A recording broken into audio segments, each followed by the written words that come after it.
พื่อนจากคาลิฟาร์มน้องวันนี้ก็มาส่งตู่ผักไข่คือเก่าเจ้าเนาะอันนี้เป็นรุ่นเกรด A เต็มสเปค176หน่วยเจ้าอาลีฟาร์มมีหลากหลายเกรดให้เลือกเลยเจ้าได้ A B C D E เจ้าเนาะมีครบเลยเจ้าเนาะมักแบบไรก็จัดให้เจ้าเนาะหรือว่าจัดตามงบประมาณของลูกค้าก็ได้เจ้าเนาะถ้าหากพอมีงบก็เอารุ่นดีสุดเนาะเจ้าเนาะเพราะว่าเครื่องมันจะครบเครื่องมันจะเต็มดีเจ้าเนาะ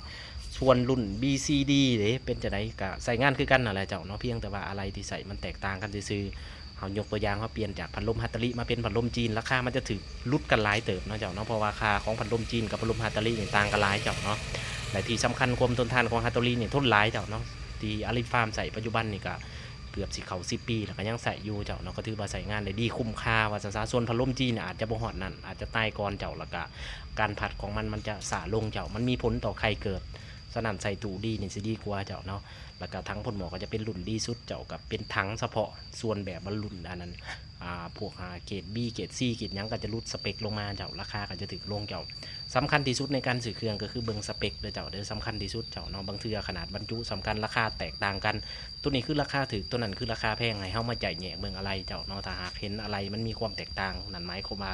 คุณภาพของมันแตกต่างกันเจ้าเนาะแต่อันนั้นฟักออกคือกันบอฟักออกเนาะเจ้าเนาะแต่ความทนทานอาจจะบ่ทนทานกลัวไข่ใต้สุดหนึ่งในตู้ฟักไข่มันอาจจะเสียหายหลายกว่าตู้ที่เฮาซื้อราคาแพงแน่เจ้าเนาะขอบใจหลายๆที่ติดตามรับชมเบิ่งรีวิวตื่นในโพสต์เจ้า